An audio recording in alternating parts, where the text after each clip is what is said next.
एक तरफ तो हमास को जो समर्थन दिया जा रहा है, या फिर यूं कहें कि तमाम देश हैं जो इजराइल के साथ अपने रिश्तों को भी बेहतर करना चाहते हैं और उन्हें बनाए रखना चाहते हैं, और दूसरी तरफ हमास का समर्थन भी है, फिलिस्तीन के अधिकारों की बात भी करते हैं।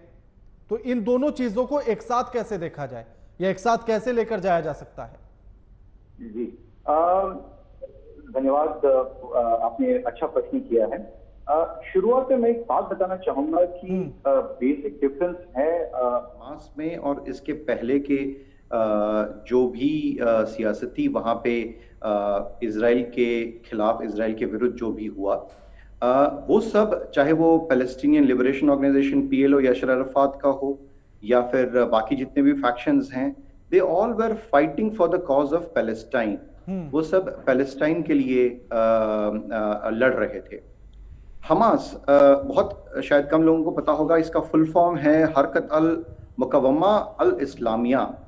तो basis of Hamas is Islam, establishment of an Islamic state, not Palestinian cause. तो यहाँ पे जो इस्लामिक या थियोलॉजिकल प्रीडोमिनेंस है हमास के केस में, वो प्रीडोमिनेट कर जाता है। इसके पहले के जितने भी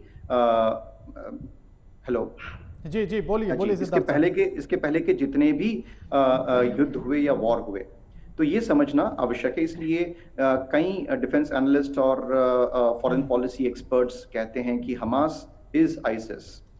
अब आपने जो प्रश्न किया कि how to strike a balance, जैसे इसमें भारत में भी अगर हम देख रहे हैं तो एक जगह पे अलीगढ़ मुस्लिम यूनिवर्सिटी है, कुछ एक पॉलिटिकल पार्टीज हैं जो प्रो इस्लाम या प्रो मुस्लिम रहती हैं, उन्होंने खुल के हमास को सपोर्ट किया है।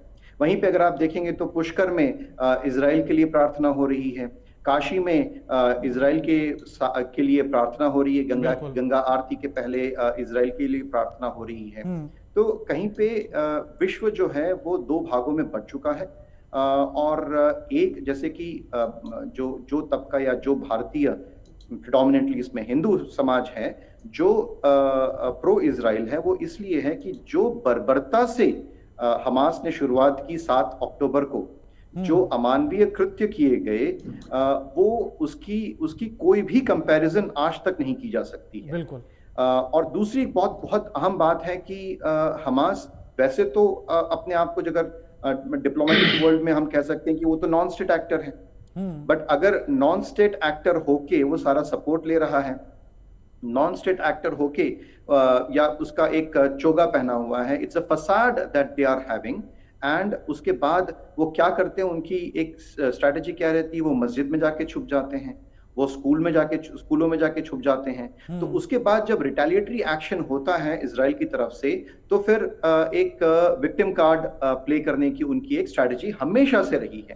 जब से हमास 1987 में एग्जिस्टेंस में आया, उसके बाद उनकी एक बहुत ही क्रूड स्ट्रैटेजी थी कि वो हमेशा सिविलियन पे अटैक करते थे, सिविलियन को ही टारगेट बनाया करते थे, innocent civilians, Israeli innocent civilians को।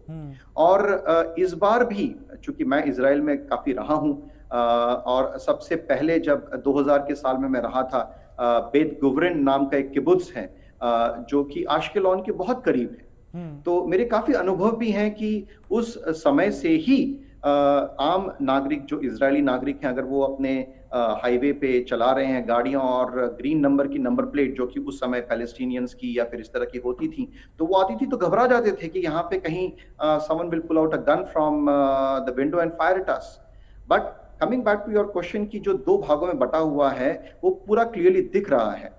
और भारत का जो, गवर्नमेंट ऑफ इंडिया का भी जो स्टैंड है वो बहुत क्लियर है, दैट वी सपोर्ट, और government of India supports the two nation theory. मैं आपसे ये और समझना चाहता हूं सिद्धार्थ साहब, एक वाक्य राणा जी मैं बोल के अपनी बात को खत्म करूंगा, कि गवर्नमेंट ऑफ इंडिया का करंट स्टैंड ये है कि they support the two nation theory जो है, but in consultation with Israel. मतलब जो दो पैलेस्टीन एक अलग राष्ट्र हो, बट इजराइल के साथ वार्ता के साथ, इजराइल के साथ नेगोशिएशन के साथ हो।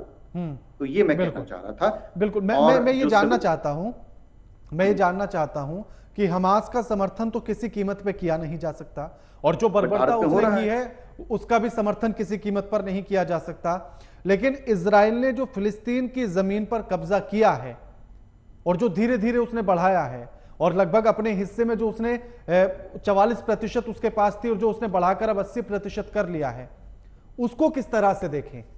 नहीं, मैं इसको पहली बात तो कब्जा करना कहूंगा ही नहीं। अगर आपको मेरे व्यूज लॉपसाइडेड लगे टुवर्ड्स इजराइल तो सो बी इट, बट ये कब्जा नहीं किया है इजराइल ने। और जहां तक आपने जो पहले प्रश्न किया राणा जी की हमास का कोई समर्थन कर ही नहीं सकता है, लेकिन मैं आपको बता दूं, जो लोग भारत में राष्ट्रगान होता है और उस समय खड़े नहीं हो सकते हैं, आज वो नारा लगा रहे हैं आई स्टैंड विद पैलेस्टाइन।